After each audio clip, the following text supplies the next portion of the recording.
ఈ వైఎస్ఆర్సీపీని ఈ యొక్క జగన్మోహన్ రెడ్డిని చాలా క్లియర్గా స్ట్రైట్గా అడుగుతూ ఉన్నాం.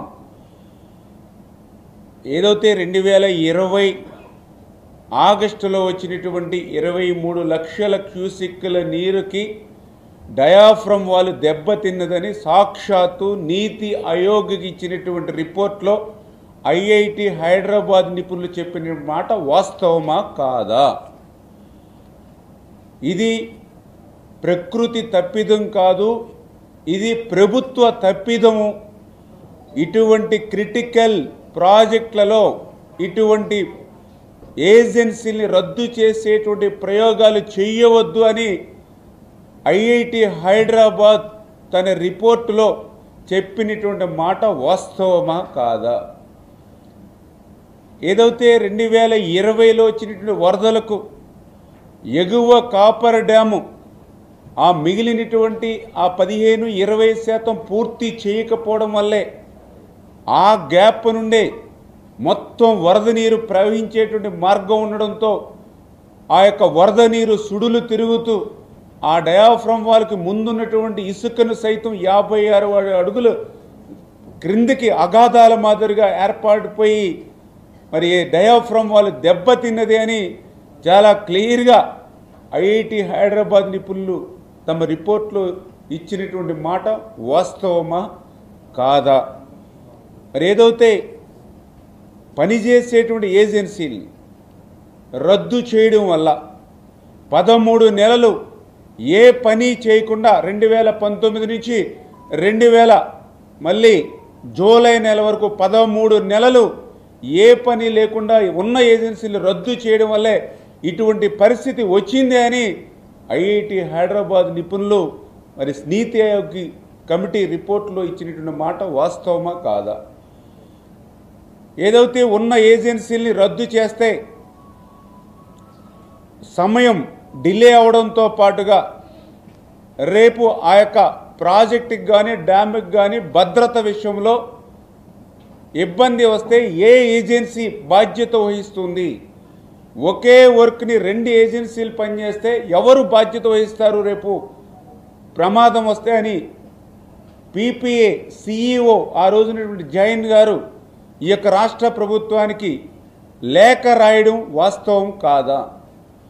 ఏదైతే పీపీఏ మినిట్స్లో చాలా క్లియర్గా ఇటువంటి క్లిష్టతరమైనటువంటి ప్రాజెక్టులో ఇటువంటి ఏజెన్సీల్ని మార్చడం సమయం ఆలస్యం అవడమే కాకుండా భద్రత విషయంలో కూడా బాధ్యత ఉండదు అని చాలా క్లియర్గా పీపీఐ మినిట్స్లో ఈ యొక్క ప్రభుత్వం ఏదైతే రివర్స్ టెండరింగ్ అని పేరు చెప్పి పోలవరం ప్రాజెక్టును ముంచేసేటువంటి ప్రయత్నాన్ని ఎండగట్టినటువంటి మాట పీపీఏ రిపోర్ట్స్లో మినిట్స్లో ఉన్నటువంటి మాట వాస్తవమా కాదా?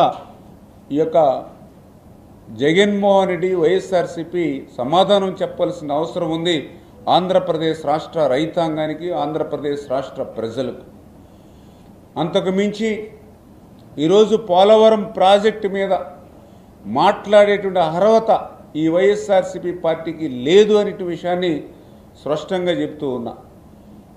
ఎందుకంటే ఏదైతే ఆ రోజు 2014, 2019 5 సంవత్సరాల తెలుగుదేశం ప్రభుత్వంలో పోలవరం ప్రాజెక్టుకి సంబంధించి ఆ రోజు కేంద్రం ఇచ్చేటువంటి నిధుల కోసం ఎదురు చూడకుండా 11,762 కోట్ల రూపాయలు ఆ రోజు మేము 5 సంవత్సరాల్లో ఖర్చు పెడితే ఆ రోజు కేంద్రం నుంచి వచ్చినటువంటి రియంబర్స్మెంట్ మాకు 6,764 కోట్లు మాత్రమే.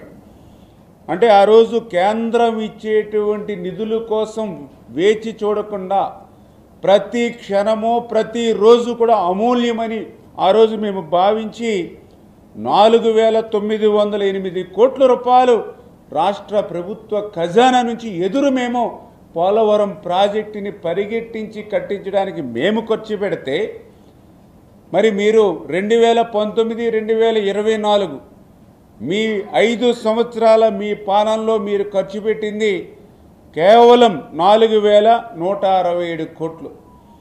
మీరు 4,167 కోట్లు ఖర్చు పెడితే కేంద్రం ఇచ్చింది మీకు పాత మా ప్రభుత్వంలో ఖర్చు పెట్టినటువంటి నిధులు కూడా రీఎంబర్స్మెంట్ చేయడం వల్ల మీ 5 సంవత్సరాల్లో కేంద్రం నుంచి 8,382 కోట్ల రూపాయలు మీకు రీఎంబర్స్మెంట్ కింద వచ్చింది. అంటే మీరు ఖర్చు పెట్టింది 4,167 కోట్లు, మీకు కేంద్రం నుంచి వచ్చింది 8,382 కోట్లు. మరి ఆ వచ్చినటువంటి పోలవరం నిధులను కూడా ఆ పోలవరానికి ఖర్చు పెట్టకుండా ఆ 3,385 కోట్లు బ్యాలెన్స్ ఏవైతే మీకు వచ్చాయో పాత రీఎంబర్స్మెంటు ఆ నిధుల్ని ఎక్కడికి మళ్లించారు? ఇవాళ జగన్మోహన్ రెడ్డి ఆనాటి వైఎస్ఆర్సీపీ ప్రభుత్వంలో ఉన్నటువంటి పెద్దలు సమాధానం చెప్పాల్సిన అవసరం ఉంది.